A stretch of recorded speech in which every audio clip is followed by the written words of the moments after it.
প্রিয় বন্ধুরা, আশা করছি সকলে খুবই ভালো আছেন। বন্ধুরা, আজকে আমরা খুবই সুন্দর বিষয় নিয়ে আলোচনা করব। সেটা হচ্ছে যে এইচএসএ পাশ করার পরে আমাদের লক্ষ্য বস্তুগুলো কি হওয়া দরকার এবং আমাদেরকে কি কি করতে হবে। তো ফ্রেন্ডস, আমরা চলুন আমাদের বিষয় সম্পর্কে একটু জেনে নিই।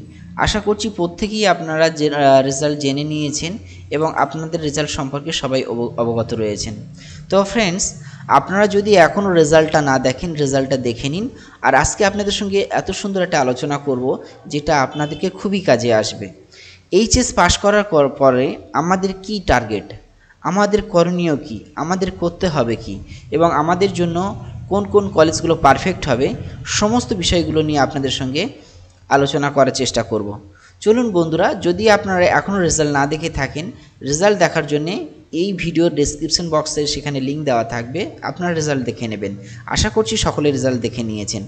এখন রেজাল্ট হাতে পেয়ে গিয়েছেন বা পাননি, আশা করব আপনারা 20 তারিখের মধ্যে বা সর্বোচ্চ 15 তারিখের মধ্যে আপনারা হাতে রেজাল্ট এবং অন্যান্য বিষয়গুলো হাতে পেয়ে যাবেন। এখন এইচএসে পাশ করে গেছেন, তাহলে আপনার টার্গেট কি? ফ্রেন্ডস, এইচএস পাশ করার পরে আমাদের ফার্স্ট টার্গেট হচ্ছে বিভিন্ন কলেজগুলো খোঁজা, অর্থাৎ কোন কলেজে আপনি ভর্তি হবেন বা ফর্ম ফিল আপ করবেন। এবং এখানে একটা বিষয় খুবই গুরুত্বপূর্ণ বিষয়, সেটা হলো যে আপনার টার্গেটটা এই মুহূর্তের জন্য একটাই হওয়া উচিত, সেটা হলো অ্যাডমিশন। এই মুহূর্তের জন্য আপনার এইচএস দিয়েছেন, অনেকের চাকরি বাকরি করার, অনেকে বিভিন্ন কাজ করার কথা অনেক সময় মাথায় আসতে পারে, হ্যাঁ। তবে যাদের ফিনান্সিয়াল অসুবিধার জন্য কাজ করতে হয় তারা করবেন। তবে আপনাদেরকে বলবো এবং সাজেশান দেবো, লেখাপড়াটাকে কোনোভাবেই ছাড়বেন না এবং ফার্স্ট প্রায়োরিটি আপনার এটাই। সো আপনার টার্গেট ফিক্সটা করে ফেলুন কিভাবে আমরা অ্যাডমিশনটা নেব। এখন চলুন আমরা আমাদের জন্যে কোন সিদ্ধান্তটা আমাদের সঠিক নিলে আমাদের টার্গেটটা পূর্ণ হবে। ধরে নিন আপনি হাতে রেজাল্ট পেয়ে গিয়েছেন। রেজাল্ট পাওয়ার পরে বিষয়গুলো কি হয়ে থাকে, রেজাল্টগুলো হাতে পাওয়ার পরে অনেকে কি হয়, ভালো নম্বর পেয়ে যান। যে সাবজেক্টে পাওয়ার কথা ছিল সেটাতে না হয়ে অন্য সাবজেক্টে হয়ে গেছে। ইভেন এটা হতে পারে যে আপনার একটা সাবজেক্ট সম্পর্কে খুবই নলেজ এবং দক্ষ আছে বা দক্ষতা ছিল, আপনি অন্য ভুল কর্মী হোক বা যে কোনো কারণে হোক আপনি সেই অন্য সাবজেক্টে নাম্বারটা পেয়ে গিয়েছেন। তাহলে এখানে সঠিক সিদ্ধান্ত হলো যে সাবজেক্টটা আপনি টানতে পারবেন সেই সাবজেক্টটাই আপনার ভর্তি হওয়াটাই ঠিক। তবে হ্যাঁ, যেহেতু মেরিট লিস্টের বিষয়ে থাকে, সেক্ষেত্রে আপনার অবশ্যই এটাও পাশাপাশি খেয়াল করতে হবে যে কোন সাবজেক্টটা নিলে আমরা আগাতে পারবো। এখানে একটা কথা উল্লেখ্য যে আমার বন্ধু ওই সাবজেক্টটা নিয়েছে বলে আমি এটা নেব, ঠিক এটা বিষয় না। আপনি কোন সাবজেক্টটা টানতে পারবেন, আপনার জন্য পারফেক্ট হবে, সেটা নিয়ে আগাবেন, এটা হবে বুদ্ধিমানের কাজ। অনেক সময় আমরা কি করি যে আমার বন্ধুরা ওই সাবজেক্ট নিয়েছে, তাহলে আমি যদি নিই তাহলে হল কালেকশন হবে, পড়াশোনা করতে সুবিধা হবে। না বন্ধুরা, আপনি আপনার বিষয়টাকে বুঝে নেওয়ার চেষ্টা করুন। আপনি আপনার সিদ্ধান্তটাকে ফিক্স করুন। যদি আমরা নিজের সিদ্ধান্ত বা নিজের টার্গেটটাকে ফিক্স না করতে পারি, তাহলে অদূর ভবিষ্যতে যে সফলতার বিষয়গুলো রয়েছে, তাহলে কিন্তু আমরা সেই সফলতার দ্বারগোড়াতে পৌঁছাতে একটু সমস্যা হবে। অতএব বন্ধুরা, আপনার একটা সঠিক সিদ্ধান্তই আপনাকে কিন্তু সফলতার দিকে পৌঁছে দেবে। অতএব কোন সাবজেক্টটা নিলে ভালো হবে সেটা আপনি আগাবেন। তবে হ্যাঁ, পরিবেশ পরিস্থিতি সেটাও আপনি খেয়াল করবেন। এখন ব্যাপার হচ্ছে কোন কলেজটা আপনার জন্য পারফেক্ট হবে। আপনার জন্যে ডিগ্রির আপনার কলেজটা, সমস্ত কলেজই আপনার কাছে সমান, কোনো কলেজের ডিগ্রি কম বা বেশি নয়। মনে করুন একটা কলেজের পরিবেশ খারাপ, তার জন্য ডিগ্রি কমে যাবে বা কম হবে, বা অন্য কলেজে আপনার ডিগ্রি বেড়ে যাবে, ঠিক এরকম না। ডিগ্রির মাপকাঠির দিক থেকে প্রত্যেকটা কলেজের ডিগ্রি সমান। তবে হ্যাঁ, এখানে পরিবেশ পরিস্থিতি এবং শিক্ষক বা লেকচারের উপরে ডিপেন্ড করে সেই কলেজটা কেমন হয়। অতএব বন্ধুরা, আপনারা দেখবেন যে পরিবেশ পরিস্থিতি হিসেবে দেখবেন কোন কলেজটা আপনার জন্য পারফেক্ট, সেই কলেজটা আপনি বেছে নেবেন। এখন বন্ধুরা, এই বিষয়গুলো আমরা জানার পরে আমাদের কৌতূহল হচ্ছে তাহলে কোন কোন কলেজে ফর্মগুলো ছেড়ে দিয়েছে। চলুন আমরা এখন অনলাইনে চলে যাই সরাসরি, যে সেখানে কোন কোন কলেজগুলো আমাদেরকে ফর্ম ছেড়ে দিয়েছে, বা আপনাদেরকে তার আগে একটু দেখিয়ে দিই যে কতগুলো কলেজ WBSU আন্ডারে আছে। মনে রাখতে হবে বন্ধুরা, অনেকগুলো কলেজ রয়েছে, বা কলেজ বলতে ইউনিভার্সিটি আছে, এবং ইউনিভার্সিটির আন্ডারে কলেজগুলো হয়ে থাকে। তো এখন সমস্ত কলেজগুলোর লিস্ট আমি একটু দেখিয়ে দেওয়ার চেষ্টা করি। মূলত আমি এখন দেখাবো WBSU বা ওয়েস্ট বেঙ্গল স্টেট ইউনিভার্সিটির আন্ডারে যতগুলো কলেজ আছে, তারপরে CU বা কলকাতা ইউনিভার্সিটির আন্ডারে যতগুলো কলেজ আছে সবগুলো কলেজ দেখিয়ে দেব।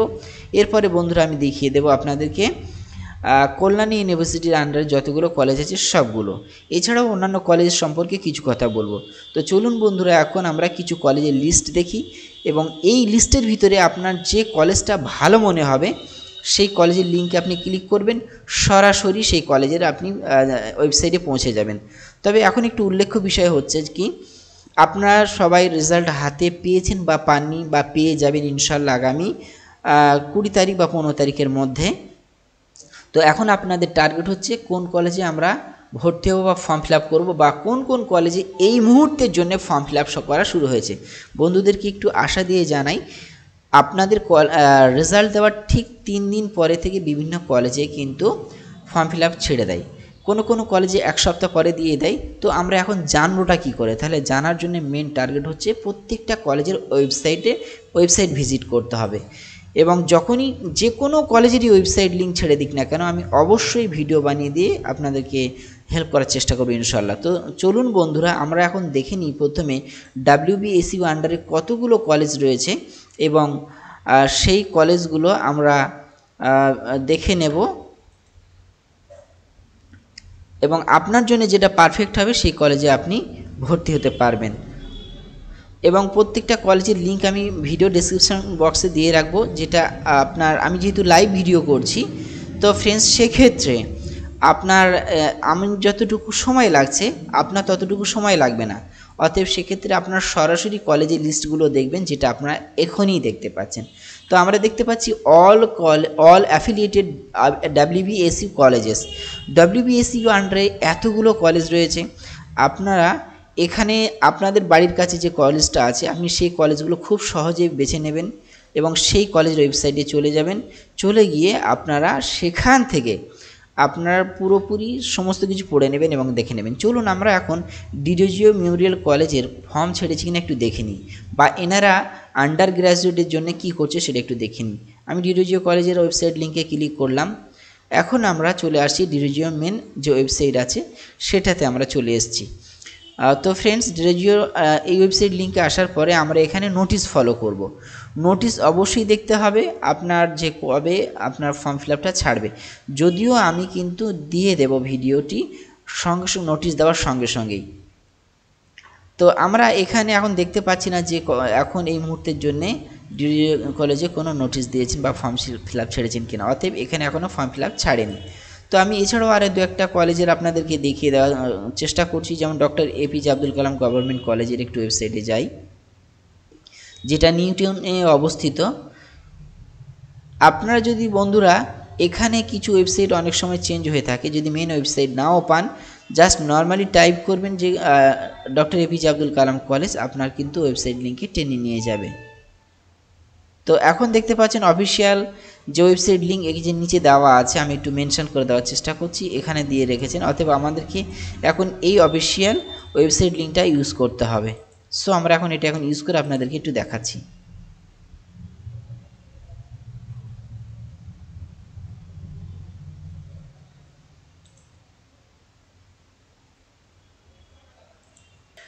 তো ফ্রেন্ডস আমরা এখন ডিরোজিও কলেজের ওয়েবসাইটে চলে এসেছি। মনে রাখবেন বন্ধুরা যে কলেজ লিস্টটা আমি দিয়ে রেখেছি, আপনার মেন কলেজের যে ওয়েবসাইট, কিছু কিছু কলেজের ওয়েবসাইট লিঙ্ক চেঞ্জ হয়েছে। সো আপনারা ওই কলেজের ওয়েবসাইট লিঙ্কে একটু দেখবেন যে মেন ওয়েবসাইট লিঙ্কটা কী দেওয়া আছে। তো আমিও ইনশাল্লাহ অবশ্যই চেষ্টা করব কলেজের নতুন যে মেন ওয়েবসাইট লিঙ্কটা এখন যেটা ওনারা পাবলিশ করেছেন সেটাও দেওয়ার চেষ্টা করব, বাট আপাতত আপনারা ওইভাবেই চালিয়ে যাবেন। তো আমরা কলেজের লিঙ্কে আসার পরে, ওয়েবসাইটে আসার পরে এই ইন্টারফেসটা আপনারা দেখবেন। আপনাদেরকে একটা কথা খোলাসা বা বলে রাখি বন্ধুরা, এখন আপনারা ম্যাক্সিমাম কলেজের ক্ষেত্রেই দেখবেন যে ফর্ম ফিল আপটা ছাড়েনি।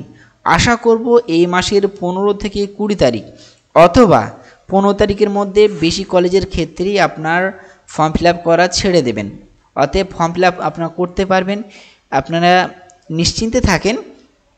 তবে যে কলেজগুলো থেকে আপনারা ফর্ম ফিল আপ করতে পারবেন সেটা এই মুহূর্তে আলিয়া ইউনিভার্সিটিতে করা যাচ্ছে, সেখানে আপনারা চাইলে করতে পারেন, বাট সেখানে অনেকটা কম্পিটিটিভ। তো আপনারা অন্যান্য কলেজের ক্ষেত্রে বিষয়টা কি হলো, সেখানে আপনি রেজাল্টে যেমন নাম্বার পেয়েছেন সেই নাম্বার হিসেবে মেরিট লিস্ট সাজানো হবে এবং আপনার লিস্টে first list, second list, third list, fourth list, seven list এইভাবে লিস্ট চেক করবেন। যেই লিস্টে আপনার নাম আসবে সেই লিস্টে আপনি ভর্তি হতে পারবেন। তো আমরা এখানে আসার পরে আমরা যে কাজ, তো ফ্রেন্ডস ডিরোজিও কলেজের ক্ষেত্রে আমরা আসবো অ্যাপ্লাই অনলাইনে। অ্যাপ্লাই অনলাইনে ক্লিক করার সঙ্গে সঙ্গে আমাদের ঠিক এইরকমভাবে একটা পেজ চলে আসবে এবং আমরা নিচে স্ক্রল ডাউন করে আসব। এখানে নিউ অ্যাপ্লিক্যান্ট যেটা আছে, নিউ অ্যাপ্লিক্যান্টে ক্লিক করব। নিউ অ্যাপ্লিক্যান্টে ক্লিক করার সঙ্গে সঙ্গে আমরা এখানে যে সিস্টেমটা দেওয়া রয়েছে এখান থেকে আমরা দেখতে পাচ্ছি এনাদের কলেজের এখন ফর্ম ফিল আপটা, ফর্মটা আপনার ওপেন আছে, বাট দেখছেন এখানে লেখা আছে ফর্ম ফিল আপ দেখছেন ইজ ক্লোজড নাও। তো এটা এখন বন্ধ আছে, অতএব বন্ধুরা এটা অ্যাক্টিভেট হয়ে যায়, ফর্মটা খুলছে বাট ফর্ম ফিল আপের সাবমিশন যে অংশগুলো সেটা অফ আছে।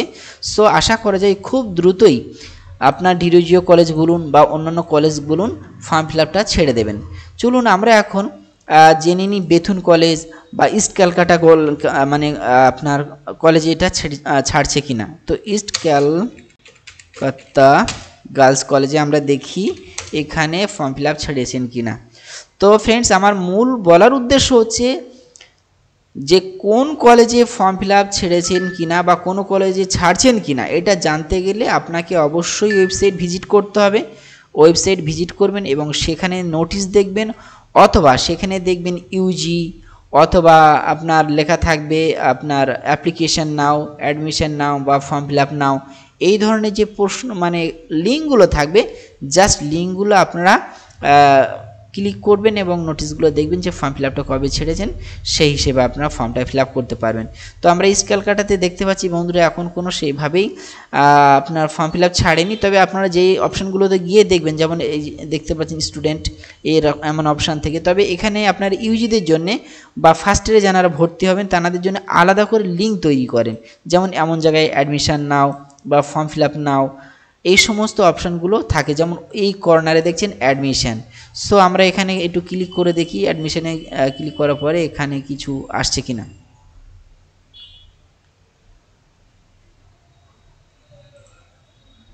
তো ফ্রেন্ডস এখানে দেখতে পাচ্ছি যে মানে অ্যাডমিশন লিঙ্ক কাজ করছে না, অর্থাৎ এখানে অ্যাডমিশন লিঙ্কটা খুলছে না। তো এই রকম এমনভাবে অ্যাডমিশন লিঙ্ক বা ইউজি লিঙ্ক অথবা ফর্ম ফিল আপ লিঙ্ক বলে অপশানগুলো থাকবে, সেখান থেকে আপনারা ফর্মটা ফিল আপ করতে পারবেন। তো আমরা এখন দেখি যে ডক্টর এপিজে আব্দুল কালামের নিউটন যে কলেজটা আছে এখানে ফর্মটা ছাড়ছে কিনা বা ছেড়েছেন কিনা।